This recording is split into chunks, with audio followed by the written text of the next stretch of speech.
Hey everybody, so this is a video that I've really had the idea of doing all summer, and I really don't know why exactly I haven't done it until now. I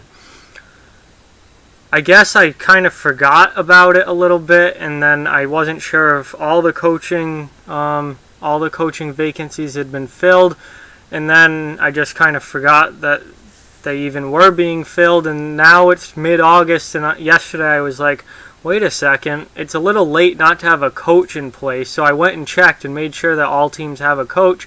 And sure enough, all teams do have a head coach now, and have for a while. I just completely forgot about doing this.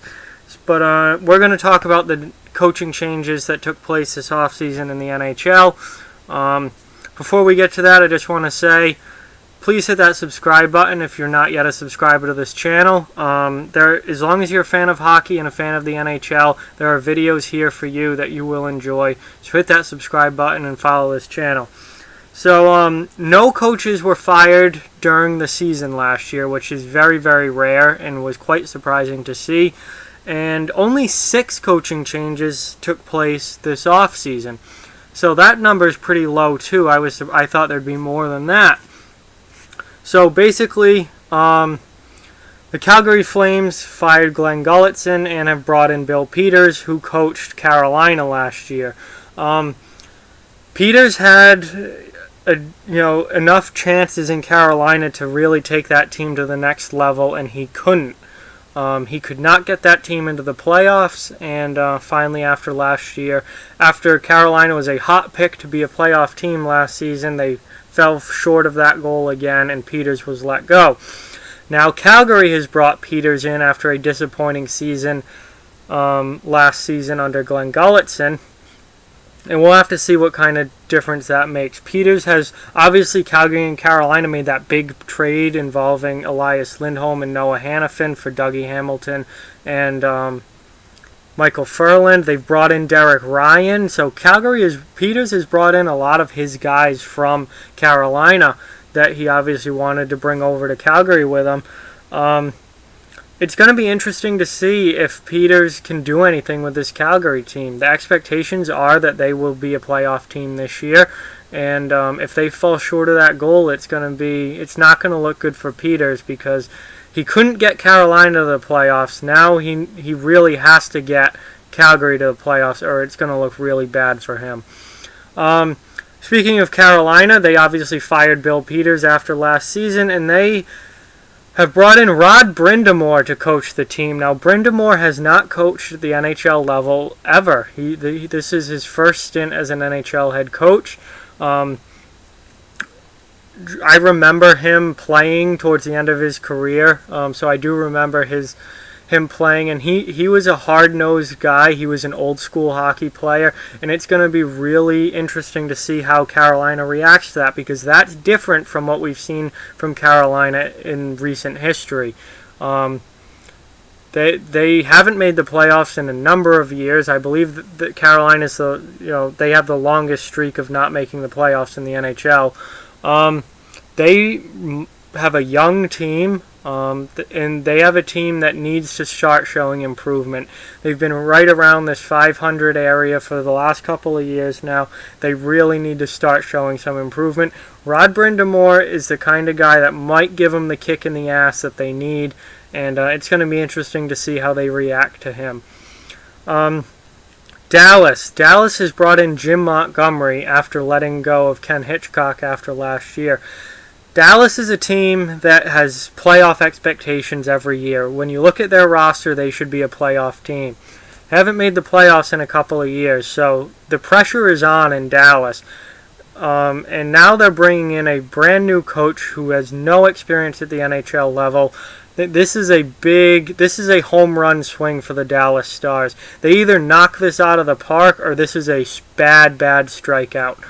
Because this is a team that needs to be winning now. It's not like you're a rebuilding team who's then going to build with this young coach and come up together. This is a team that needs to be winning now. Montgomery, a great college coach coming out of Denver University in the NCAA.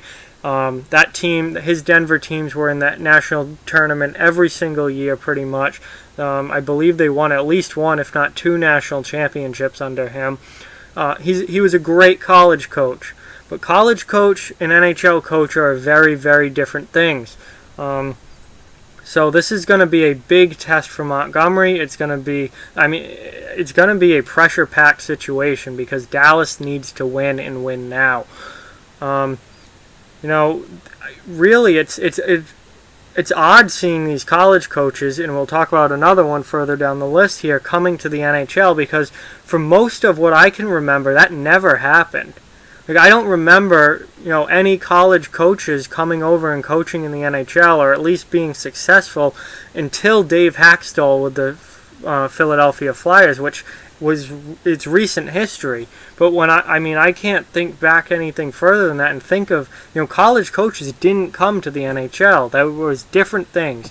Junior coaches came to the NHL, AHL coaches moved up to the NHL, but college coaches very rarely left their college job and came right to the NHL.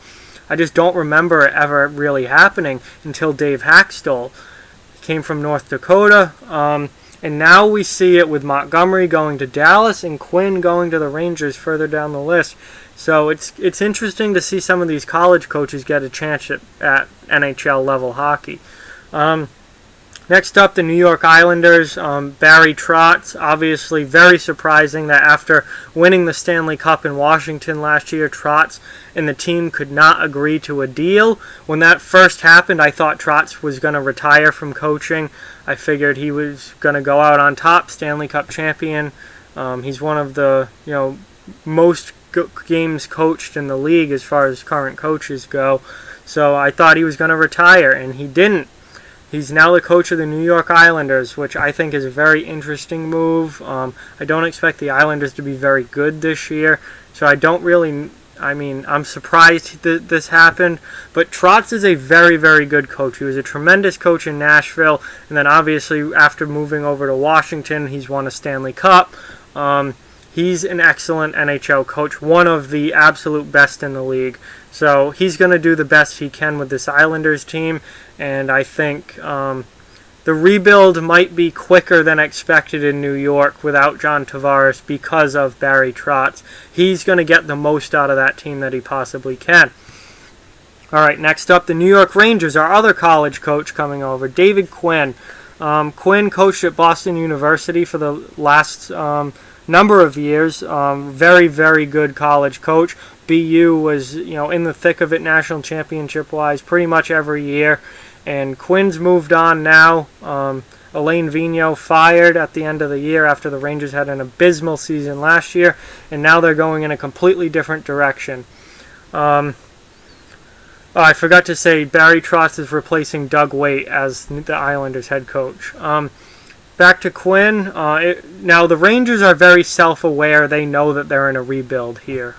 Unlike the Detroit Red Wings, who can't seem to get it through their thick skulls that they need to rebuild, the Rangers have realized the situation that they're in and know that they need to rebuild. So the pressure isn't really on with the Rangers as far as, win now type pressure.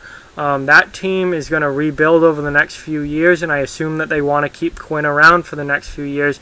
And this is a situation that Montgomery does not have in Dallas, where Quinn, a first-time NHL head coach coming out of the college ranks, he's going to get time with a young team to grow and progress with that team together. He's going to get a number of years to grow and get better with them.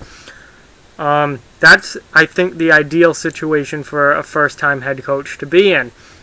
So, Quinn's success is not going to be based on wins and losses this season. Quinn's success is going to be based on this team getting a little bit better every year, making good draft choices, making good, free agent moves and trades, which is more the GM than Quinn, but as a whole, as a head coach, GM, management team, as a whole, and getting the most out of the players that they have that they can and get improving year after year. That's how Quinn's success is going to be measured. And lastly, the Washington Capitals, Todd Reardon, who was an assistant on the staff under Barry Trotz last year, he is now taken over as head coach with Trots' departure.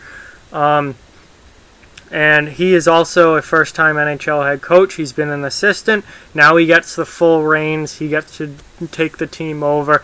It's going to be interesting to see how Washington does with him behind the bench, because Washington won the Stanley Cup last year, and very, very rarely does a Stanley Cup winning team change coaches in the offseason.